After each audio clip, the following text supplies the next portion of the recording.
শুভ অপরাহ্ন। আজকের ভিডিও চিত্রে শাহপুরের গতকালকের যে আলোচিত ঘটনাটি তা আপনাদের জানার দরকার, শোনার দরকার এবং বোঝার দরকার। মানবিক টিম একটা বোনকে আমরা দেখতে এসেছিলাম, জেরিনের মুখ পুরা বোনকে।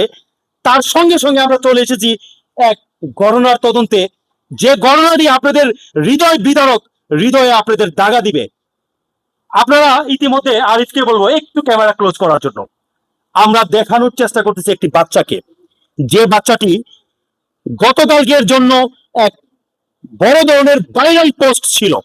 এই বাচ্চাটিকে নোয়াপাড়া শাহপুরের ফ্যাক্টরিতে কর্মরত এক স্বামী স্ত্রী রাস্তার মধ্যে ফেলে চলে যায় গতকালকে। সে রাস্তার মধ্যে ফেলে যাওয়ার পরে এই বাচ্চাটির অবস্থা খুবই নাজেহাল ছিল। এই আলোকিত এই বাচ্চাটির আমি দেখানোর চেষ্টা করব, এই মাকে বলবো বাচ্চাটিকে যে মাঞ্জাল বলে না, পারা কি বলে, মাঞ্জাল বাদাই বা আমরা যে কালো পিঁপড়া যাকে বলি আমরা, দেখুন আপনারা দেখানোর চেষ্টা করব।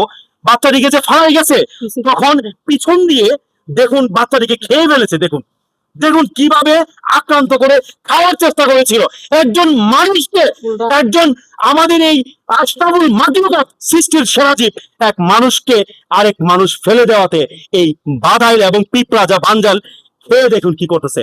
আমি এই কথায়ও যাচ্ছি না, আমি যাচ্ছি আরেক কথায়। আসুন, সেই মা বাবা কতটুকু হতভাগা, সেই মা বাবা কিভাবে রাস্তায় ফেলে যায় এই শিশু বাচ্চাকে। আজকে কান্নারত অবস্থায় আমার পিছনে যে পরিবার তথা এই এলাকার শাহপুরের লোকগুলা রয়েছে, সবার একটাই প্রশ্ন, মানবতা কি হারিয়ে গিয়েছিল? আমাদের এই রক্ত মাংসে শিশু বাচ্চাটি কি এতই বোঝা হয়েছিল? তখন গিয়ে ঘটনা তদন্তে এই গ্রামের এই শাহপুরের এক হতদরিদ্র পরিবারের ওনারই ছেলে টমটম চালাই, দেখে দৌড়ে গিয়ে বলছে যে আমি বাচ্চাটি রিসিভ করব, আমি বাচ্চাটিকে আমার ছেলে হিসেবে, আমার মেয়ে হিসেবে গ্রহণ করব। তখন এলাকার কয়েকজন লোক বললো যে আপনার স্ত্রী কোথায়? তখন কি আপনার স্বামী আপনার কাছে আসছিল? আচ্ছা, আপনাকে দৌড়ে নিয়ে গেছে।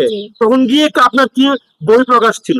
জি না, আমি যখন দেখছি কার্টুনের উপরে রাখা, তখন আমরা কোথায় রাখা ছিল? কার্টুনের মধ্যে। ও মাই গড, দেখেন কার্টুনের মধ্যে বাচ্চারা রাখা। পরে তুলছে, মানে লোকজন যখন আইসা পরে তুলছে। তারপর এই মেম্বারে হুজুরে জিজ্ঞাসা করছে তুমি বাচ্চা নিবা? আমি বলছি জি নিব বাচ্চা।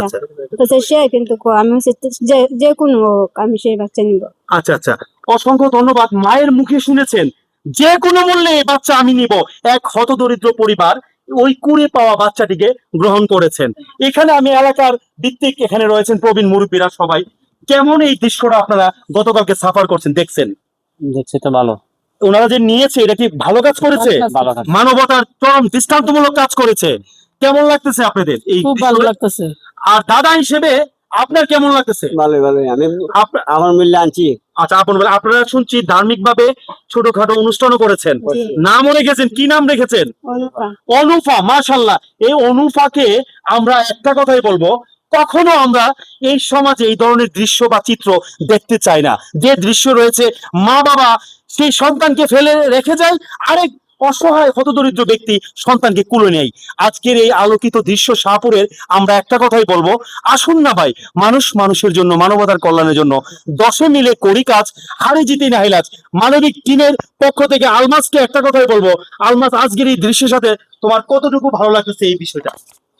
ভাই অনেক ভালো লাগতেছে, কারণ আমরা যখন এখানে আসছি, অন্য একটা প্রোগ্রামে আসছিলাম, আসার পরে মানে আমি আগে জানতাম না, হঠাৎ করে যখন জানছি যে এরকম একটা অবস্থা, তখন আসলাম। আয়সা দেখি ভাই ওরা যে মানে নিজের বাচ্চারা এরকম আদর মায়া করে না, ঠিক আছে, যা আদর আপ্যায়ন করতেছে। আর বাচ্চাটার পরিস্থিতিটা খুবই খারাপ, কারণ বাচ্চাটাকে কিন্তু ওই যে মাদাল পিঁপড়ে এগুলো খায়া পিছন দিক দিয়ে কিন্তু একবারে ঘা করে লাইছে, এমন একটা অবস্থায়। তো ভাই গরিব মানুষ তো, তারা ফ্যামিলিটা কিন্তু অনেক গরিব, অটো রিক্সা চালায় খায়। তারপরে দেখেন ভালোবাসা কিন্তু কম নাই, এমন ভালোবাসে এই বাচ্চাটাকে কিন্তু নিজের বাচ্চার মতন আগলায় রেখে দিছে। এই বাচ্চাটা দেখে সে ভাই নিয়ে আইছে, বলতেছে যে আমি এই বাচ্চাকে নিব। রাস্তার মাঝে ওর মা বাবা ভালো যেতে পারে, কিন্তু আমি এই বাচ্চাটা নিয়ে যাইবো। তাদের মনটা কিন্তু বিশাল বড় ভাই। আমরা দোয়া করি তাদের জন্য, আল্লাহ যেন তাদেরকে হায়াত দান করে, আর এই বাচ্চাটাকে যেন আল্লাহ যেন সুস্থ করে দেয়। বাচ্চাটা কিন্তু একটু অসুস্থ, সবাই দোয়া করেন বাচ্চাটার জন্য। আল্লাহ যেন বাচ্চাটাকে সুস্থ করে। আমি এই মাকে সেলুট জানাই। মা তো মায়ের কোনো তুলনা নাই। এই মা যেভাবে বুকে আগলে নিয়েছেন সেইভাবেই প্রত্যেক সন্তানকে তার মা আগলে নিয়েছেন। মুরব্বী একজন রয়েছেন প্রবীণ, আপনার এই দৃশ্য কেমন লাগতেছে? ভালো লাগতেছে, খুব সুন্দর না খুব এটা? সুন্দর, এক সুন্দর। পক্ষ ফেলে রেখে গেছে, আরেক পক্ষ তুলে নিয়েছে। মায়া লাগতেছে। আমি সেই হতদরিদ্র, সেই হতভাগা, সেই পরিবারকে আমি বলবো এই কাজটুকু, সমাজে যে চিহ্নটুকু, যে ভিডিও চিত্র আপনি তুলে দিয়ে গেছেন, সেটা আমরা আর কাম্য করি না আগামী দিনে। আমরা চাই প্রত্যেক সন্তান তার মায়ের বুকে জড়িত হয়ে বড় হোক। সেটাই হচ্ছে আমাদের প্রতিবাদী একটা কণ্ঠস্বর। আসুন না ভাই, এই মানবিক দৃষ্টিকোণ থেকে একটা কথাই বলি, চরম দৃষ্টান্তমূলক এই মায়ের সাথে মানবতার জয় হোক। এই মানবতার জয়ের সাথে এই ধ্বনি আজকে শেষ করেছি। এক আলোকিত আলোচিত চিত্র শাহপুরের আজকে এখানেই সমাপ্তি। তবে এই ঘটনা যেন দ্বিতীয়বার কেউ আর না করে সেটা অনুরোধ করব। সমাজে প্রত্যেক মানুষেরই ভালোবাসার, ভালো লাগার স্থান রয়েছে, সেখানে আপনারা থাকবেন। এই শিশু বাচ্চা অনুফার জন্য সবাই দোয়া করবেন। এই শিশু বাচ্চা অনুফা যেন এই মায়ের কুলে অনেক বড় হয়, সেটাই আমরা দোয়া করি। আসুন না ভাই, মানুষের জন্য, মানবতার কল্যাণের জন্য দশে মিলে করি কাজ, হারি জিতি নাহিলাজ।